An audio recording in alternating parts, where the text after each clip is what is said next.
최근 아랍에미리트는 천궁-2 미사일을 한국으로부터 도입할 계획이라고 공식 발표하여 전 세계에 큰 충격을 주고 있습니다. 또한 일각에서는 백령도에 천궁-1을 배치하여 중국을 견제할 것이라는 주장이 나왔는데요. 항공기는 물론이고 적의 미사일까지 요격할 수 있는 한국형 패트리어트 미사일 천궁 IIM-3 수출 계약이 임박했습니다. 계약이 최종 성사되면 천궁 미사일의 첫 수출이자 국내 방산업계 역사상 최대 규모 거래로 기록되는데요. 아랍에미리트 UAE 국방부는 한국의 방공체계인 M3을 들여올 계획이라며 계약 규모는 약 129억 디르함 약 4조 1370억 원이라고 밝혔습니다. 방위사업청 관계자는 공개된 무기 수출 건 중 현재까지는 인도네시아와 계약한 잠수함 수출이 1조 원을 조금 넘는 수준으로 최고액이었다고 말했습니다. 기존 기록을 3에서 4배 뛰어넘는 초대형 계약이 체결된다는 이야기인데요. 탄도탄 요격 체계는 최첨단 기술이 적용된 유도무기 체계입니다. 이러한 요격 체계는 전 세계적으로도 미국, 중국, 러시아, 이스라엘을 비롯한 소수 국가만 개발에 성공했습니다. 이런 상황에서 한국이 UAE에 천궁을 대규모로 수출하게 된다는 것은 한국의 첨단 무기체계 기술력이 해외에서 인정받았다는 뜻인데요. 천궁은 지대공, 즉 지상에서 공중 요격물을 향해 발사하는 미사일입니다. 적의 전투기 등 항공기는 물론이고 속도가 훨씬 더 빠른 미사일도 요격할 수 있습니다. 이 때문에 적의 미사일로부터 방공망을 구성하는 데 있어 핵심 수단으로 활용되는데요. 앞서 공개된 한국형 미사일 방어 체계를 보면 고도 40km까지는 사드로 미사일을 요격하고 여기에 실패하는 경우 중장거리 지대공 미사일을 동원해 마지막 요격을 시도하도록 했습니다. 천궁은 중거리 지대공 미사일로 마지막 요격 수단입니다. 천궁은 군이 운용하던 미국산 호크 미사일을 대체하기 위해 1999년부터 개발에 착수했습니다.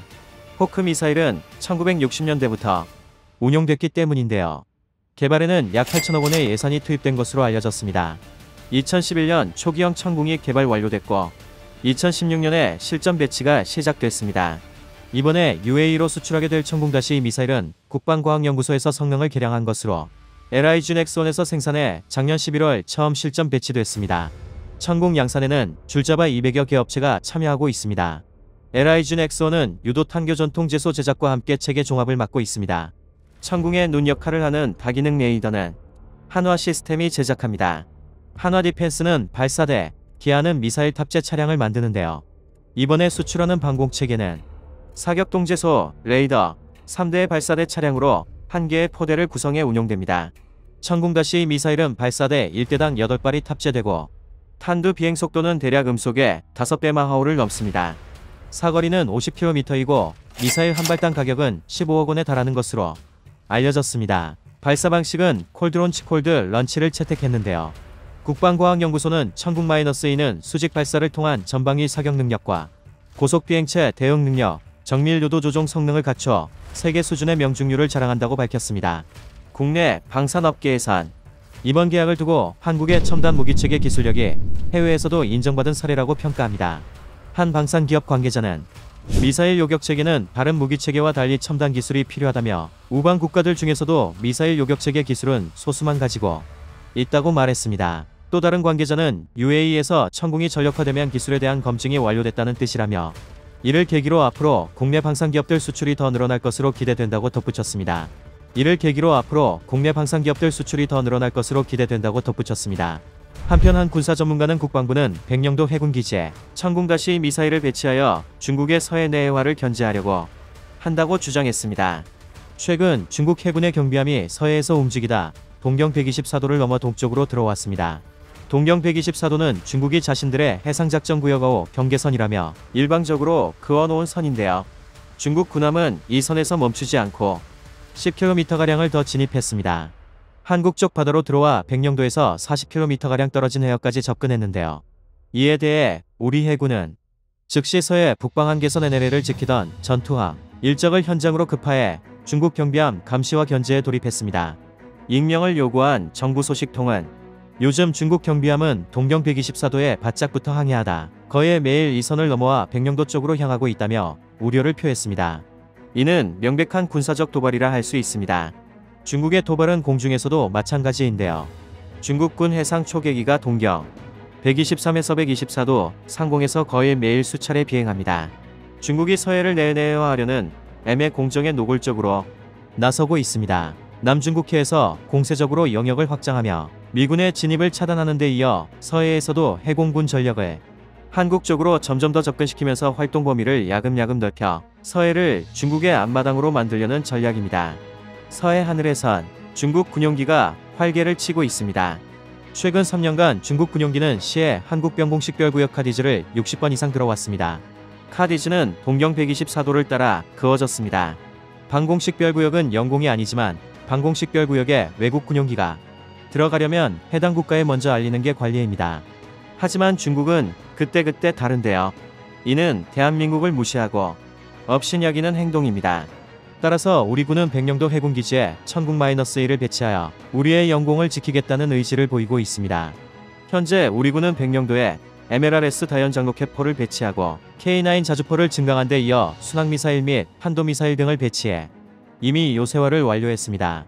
여기에 천국-2까지 추가 배치하여 방공 능력을 높이려는 것인데요. 천궁이는 고도 20km 이하로 비행하는 북한 탄도미사일을 직접 부딪혀 파괴하는 방식이어서 한국형 패트리어트 미사일로 불립니다.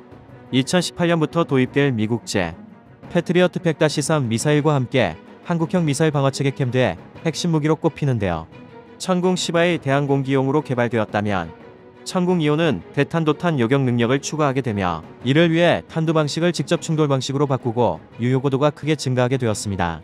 1999년부터 속칭 철매의 사업으로 시작된 천궁 미사일은 총 8천억 원의 예산이 투입되어 개발되었습니다. 천궁 1의 유효 사거리는 40km이며 요격고도는 15km입니다. 체계 구성은 크게 미사일 탑재 차량, 레이더 차량, 교전 통제 차량으로 나누는데요. 레이더가 목표를 탐지하면 교전 통제 차량이 분석 후 교전 명령을 내리고 미사일이 발사됩니다. 천궁 다기능 탐색 레이더는 패사 방식입니다. 지상에서 적기를 찾거나 미사일을 중간 유도합니다. 패사 방식 레이더는 빔을 편향할 수 있지만 편향각은 한계가 있는데요. 따라서 전방향 탐색 모드에서는 안테나가 회전하게 됩니다. 운용자가 발사 명령을 내리면 미사일은 수직으로 발사관에서 튀어나옵니다. 콜드런칭 방식으로 발사관에 사출 모터가 미사일을 밀어낸 후 일정 고도에 도달하면 측추력 자세제어 모터가 적절한 방향으로 기수를 돌리는데요. 그 직후 주추력 모터가 작동하고 양력을 내기에 적절한 속력에 도달하면 조종용 꼬리날개가 움직이며 적기를 향합니다. 천궁은 신기술이 많이 들어갔으며 향후 발전 가능성이 어마무시합니다. 플랫폼의 여유가 커서 고고도 버전 개발도 기대할 수 있는데요. 천궁 미사일의 개발은 러시아의 도움이 컸습니다. 소련 붕괴 이후 러시아는 한국이 빌려준 차관을 상환하기 위해 러시아산 군사장비 및 기술과 방산물자 등으로 한국의 빚을 갚았는데요. 이때 러시아와 에드와의 공동개발로 우리는 천궁1, 러시아는 S-350 BTA즈가 개발되었습니다. 덕분에 천궁은 콜드런칭이나 포대 구성, 운영 교리 등이 러시아 야전 방공미사일과 매우 흡사합니다.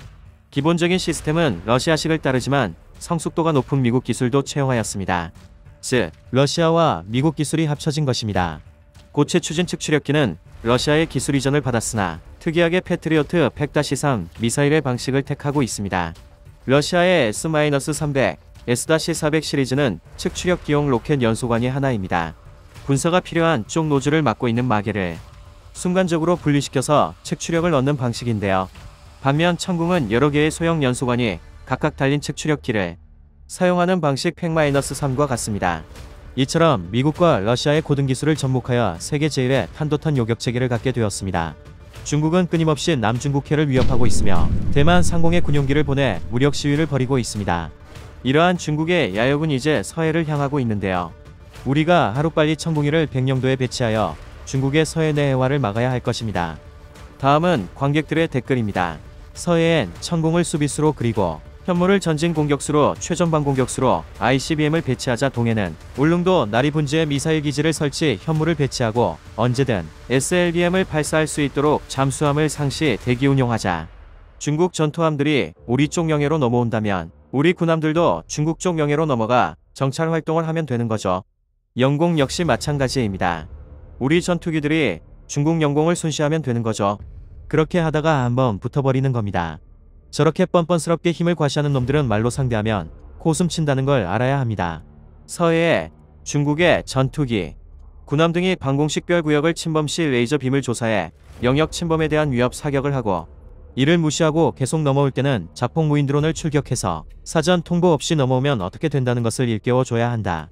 바다 또한 마찬가지 레이저 조사와 이를 무시하면 자폭 무인 위구선을 보내 위협을 가해야 한다. 우리 군도 중국 영해로 들어갔다 나오면 되지. 똑같이 못하나. 중국이 두려워서 무기만 많이 만들면 못하나. 맞대응도 제대로 못하면서. 우리도 주기적으로 F-4 팬텀과 F-5 제공모를 서해 중간 수역을 넘어 중공 쪽으로 비행시키는 훈련을 해야 함. 남아있는 참수리 포항급도 초계를 그렇게 해야 함. 그래서 황해를 대한민국의 내외로 만들어야 함. 이건 우리도 할 수 있는 게임이죠. 비행거리나 출항거리도 많지 않고 조종사들에게 부담도 안 감. 단 지휘부가 불알이 있어야 할 수 있음. 유효 사거리가 너무 짧아요. 이 사거리로는 방어가 그냥 주변 4에서 50km 정도밖에 안 되니 너무 한정된 방어만 가능. 요격미사일은 러시아가 넘사벽이니 러시아 꼬셔서 기술 이전하면 정말 좋은데 기술 좀 들어가야 할 듯.